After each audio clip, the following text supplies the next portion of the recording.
ஐயோ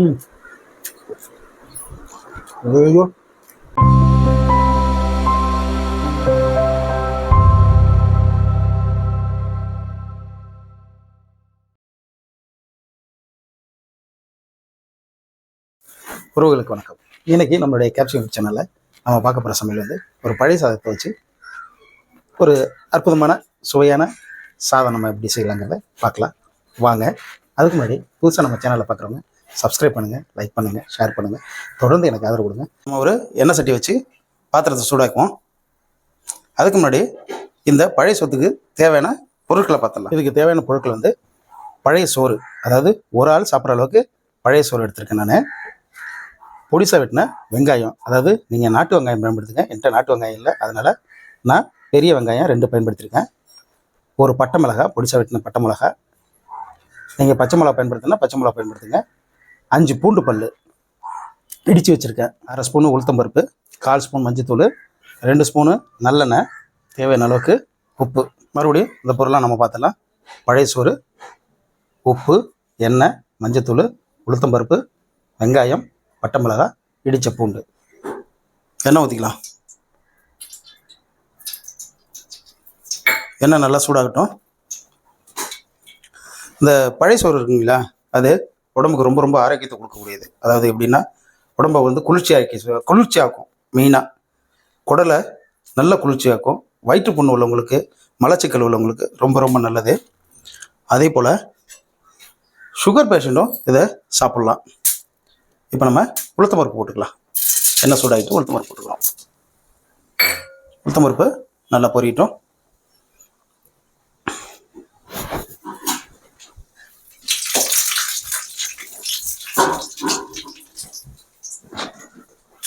அடுத்தது பட்டை மிளகாய். அடுத்து நம்ம பூண்டு போட போகிறோம்.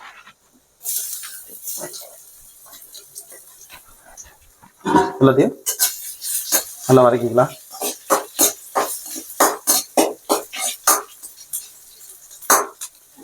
நல்லா வதங்கிட்டு இருக்கு.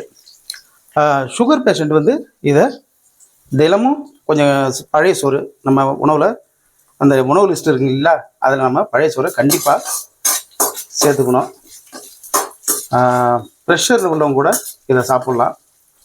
அவ்வளோ ஆரோக்கியத்தை கொடுக்கக்கூடியது. வெளிநாட்டவரெல்லாம் விரும்பி சாப்பிட்றாங்க. நம்ம நாட்டில் உள்ளவங்க தான் இப்போ அந்த பழைய சோத்தை அவாய்ட் பண்ண ஆரம்பித்தோம். இப்போ கடைகள்லாம் இதை நல்ல விலைக்கு விற்க ஆரம்பிச்சிட்டாங்க. இப்போ பூண்டு நல்லா வதங்கிட்டு, அடுத்தது வெங்காயம். சின்ன வெங்காயம் பயன்படுத்தினா ரொம்ப சுவையாக இருக்கும்.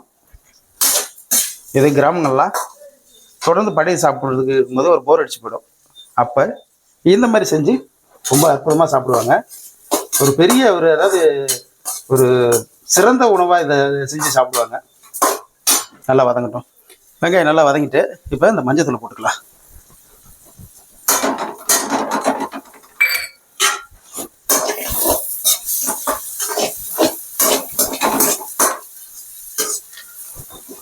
உங்களுக்கு பச்சை மிளகா பிடிக்குன்னா பச்சை மிளகா வெட்டி நிறைய சேர்த்துங்க. பச்சை மிளகா எப்போதுமே வயிற்று புண்ணுக்கு நல்லதில்லை, அதனால தான் பட்டை மிளகா நான் போட்டிருக்கேன். பச்சை மிளகா காரம் பிடிக்குங்கிறவங்க கண்டிப்பாக ஒரு 2-3 சேர்த்துங்க.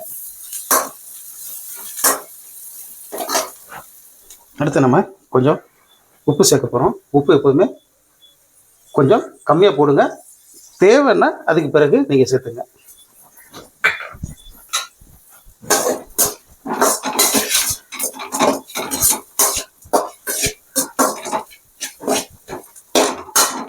வெங்காயம் நீங்கள் அதிகமாக போட்டிங்கன்னா இந்த சோறுக்கு ரொம்ப சுவை அதிகமாக கூட்டி கொடுக்கும். அதனால் வெங்காயம் வந்து நீங்கள் இன்னும் கூட போட்டுக்கலாம். வெங்காயம் எல்லாமே நல்லா வதங்கிட்டு இப்போ நம்ம வச்சுருக்க இந்த பழைய சோறை நல்லா புழிஞ்சு இதில் சேர்க்க போகிறோம்.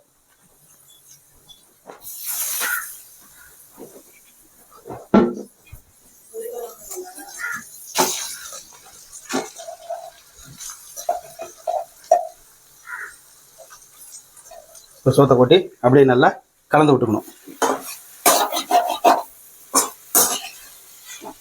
நல்லா கிண்டி விட்டுட்டு உப்பு இருக்கான்னு பார்த்துட்டு உப்பு போட்டுங்க. ஆனால் இதுக்கு நீங்கள் தயவு செய்து சின்ன வெங்காயம் பயன்படுத்துங்க. கொஞ்சம் அதிகமாகவே பயன்படுத்துங்க. ரொம்ப ரொம்ப சுவையாக இருக்கும். அதே மாதிரி கருவேப்பிலை இருந்தால் கருவேப்பிலையும் பயன்படுத்திங்க. தயாராகிடுச்சு. இறக்கி நம்ம இதை டேஸ்ட் பார்த்துடலாம். அதாவது நம்ம இப்போ இதை டேஸ்ட் பார்க்கலாம். உண்மையாக சொல்கிறேன், அந்த பூண்டு வாசனை, அந்த பட்டை மிளகா வாசனை அப்படின்னு சொல்லிட்டு ஒரு அருமையான வாசனையாக இருக்குது. தொடர்ந்து பழையதை வீட்டில் சாப்பிட்டுட்டு இருக்க என்ன மாதிரி ஆட்களுக்கு இது ஒரு பெரிய ஒரு மாறுதலாக இருக்கும். முன்னெல்லாம் இது கிராமத்தில் வந்து பழைய சோறு உப்புமான்னு சொல்லுவாங்க. இப்போ அதுமாரி யாரும் சொல்கிறது இல்லை. கொஞ்சம் நவீனமாக மாறிட்டோம் இல்லைங்களா? அதனால் நீங்கள் வீட்டில் யாராவது சாப்பிட்றவங்களுக்கு இதுமாரி செஞ்சு கொடுத்தீங்கன்னா ரொம்ப விரும்பி சாப்பிடுவாங்க. வெங்காயத்தை கூடுதலாக போட்டுங்க. பட்டை மிளகாய்க்கு பதில் காரத்துக்கு வேணுன்னா உங்களுக்கு பச்சை மிளகா போட்டுங்க. பூண்டோட மனம் தாங்க அம்சமாக இருக்குது. இதுக்கு நான் வந்து ஒரு வெங்காய துவையல் வச்சுருக்கேன்.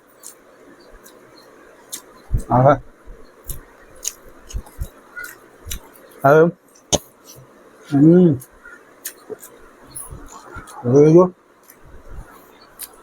இடையில இந்த உளுத்தம்பருப்பு, இந்த பூண்டோட வாசனை ரொம்ப அதமாக இருக்குங்க. இன்னொன்று சில பேர் சொல்லுவாங்க, ஹோட்டல்லாம் போயிட்டு இந்த ரைஸும்பாங்க, சோறை ரைஸ்ன்னு சொல்லுவாங்க. சோறு தமிழில் அழகான சொல்லு சோறு. தயவு செய்து எல்லாம் சோறுன்னு சொல்லுங்க.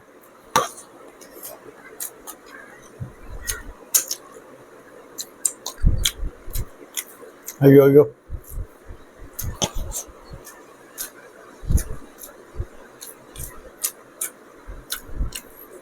அதாவது இந்த எளிய சோறை கிராமத்தில் உள்ளவங்க எப்படிலாம் பயன்படுத்திக்கிறாங்க பாருங்க.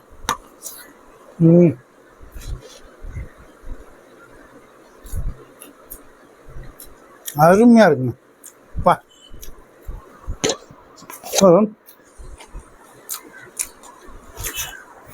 சூடாக இருக்கு, இறங்குது. பசங்களுக்கு இதை செஞ்சு கொடுத்தீங்கன்னா பழையதுன்னு சொல்லி யாருமே நம்ப மாட்டாங்க. பா செம்ம சூப்பருங்க.